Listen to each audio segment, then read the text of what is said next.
I would just like to point out for a second that this is the second album in a row that the Decemberists have released in January, which is why I'd like to officially crown the Decemberists as the single biggest trolls in folk music today, or at least in the Running with Sun Kill Moon. I'll let you guys make the call.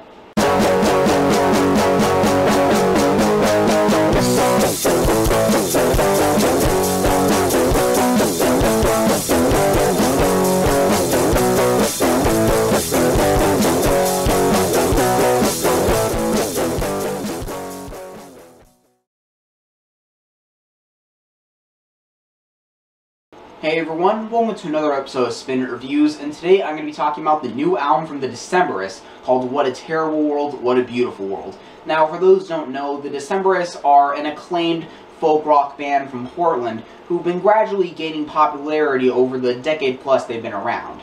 Now, right off the bat, just so you guys know where I'm coming from, I've barely heard a note of anything they've done from before their 2009 album, The Hazards of Love. So if you're looking for sort of a comparison piece to see how this stacks up with that earlier stuff, I'm unfortunately not your guy. Anyway, that album, The Hazards of Love, is something that I've really enjoyed since I heard a few years back. The grand conceptual story was really engaging and creative, and the moments where they indulged in more of a progressive hard rock side musically especially made it a standout album for me. However, even though The Hazards of Love was technically the first full album I heard from them, like a lot of people, I was introduced to the Decemberists in general in the era of their 2011 album, The King is Dead, which definitely showed them reeling things back a bit, and producing some great, well-circulating singles in the process, like This Is Why We Fight and Down by the Water. It had a more basic approach for sure, but to me the songs were still generally strong, and after a hugely ambitious project like The Hazards of Love, it was a good idea for the follow-up to sort of bring them back to earth with a much rootsier sound. And now, only 4 years later, they're kicking off the new year with a new album called What a Terrible World, What a Beautiful World. And I have to say that out of the 3 Decemberists albums I've heard, this is probably my favorite. First off, to me, this really takes the more accessible and, to an extent, folky side of The King is Dead and really refined it. The instrumentation is just incredibly full and rich at certain points here, with some cool little additions here and there. Some like Till the Water's All Gone are very delicate and melancholy with a lot of minor chords and even Latin sounding guitar leads. Some like Carolina Low and December 17th, 2012 are more stripped down intimate folk songs. But you also have tracks like the fantastic lead single Make You Better, which I was fortunate enough to get a 7-inch of before the release, as well as Cavalry Captain, Philomena in the Wrong Year, really most of the front half on this thing, that really hone into that poppier side that defines some of the most memorable moments on The King is Dead. Just something about the way the really catchy melodies are structured and the way the backing vocals go just has this wonderfully sugary feel to it, for lack of a better term, that I really enjoyed. I'll admit there are a couple tracks toward the back half that don't really stand out in my mind, and I would have to say that the front half definitely has some of the most memorable moments compared to the back half, and will probably have the biggest impression on me at the end of the day, but it doesn't really hinder the album too much, since there isn't really one bad moment on this album, and the songwriting and just general song quality is generally consistent, even if, again, that front half is what I personally prefer. Oddly enough, though, a real testament to how well done this album is as a whole comes in the first 3 tracks of the back half, Better Not Wake the Baby, Anti-Summer Song, and the very psychedelic rock-inspired Easy Come, Easy Go.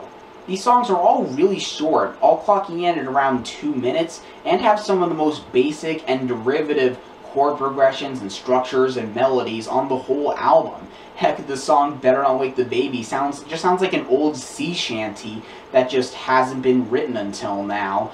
And yet, somehow, they still make it work and not feel just like a bunch of novelty throwaway tracks that should have been B-sides. Not to mention that on this album in particular, frontman Colin Malloy really shows off his poetic chops. The lyrics generally feel very fine-tuned, just the word choices, to really help the personal stories here pop out. In terms of subject matter, while I can't say there's much of a concrete running narrative, let alone an epic story like on The Hazards of Love, there's definitely a couple running themes throughout here, at least in the first half. The main one I'm detecting is the idea of using a relationship as a way of dealing with your personal problems. It starts off positively with Cavalry Captain, which sort of goes off a scratch my back, I'll scratch yours mentality that's genuinely pretty sweet. But then to make you better, it just turns around and it's shown that that just isn't enough to keep a good relationship going.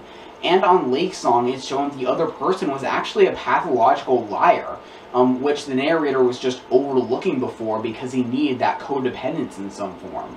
Aside from that, though, the themes do tend to vary a bit. Like on the aptly titled opener, the singer addresses his audience, which is the kind of honest songwriter meta-commentary that, if you've seen my review of the last Weezer album, you'd know that I'm quite a sucker for.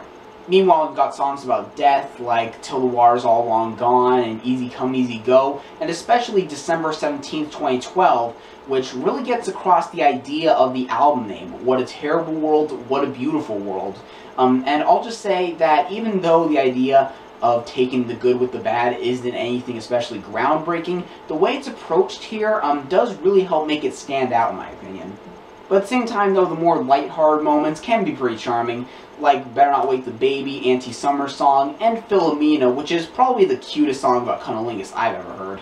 And on that lovely note, I really enjoyed the Decemberists' What a Terrible World, What a Beautiful World, and I'm going to give it an 8. If you're looking for some catchy, poetic, and generally high-quality folk rock to kick off your year, definitely check this thing out.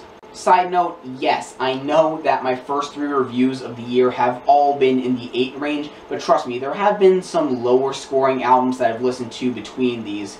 Also, you subscribers should know that this is actually going to be my last video in this location, so next time it'll be the start of Spinner Reviews 3.0, or whatever you want to call it. Anyway, guys, if you've heard this album, what do you think about it? Do you agree with what I just say, disagree, have any feedback about the channel in general? Let me know in the comments down below. Share this around with anyone who might be interested, like the Facebook page in the description for updates, commentaries, music news, and reviews of albums they don't get around to here, and hopefully I'll see you in the next episode of Spinner Reviews.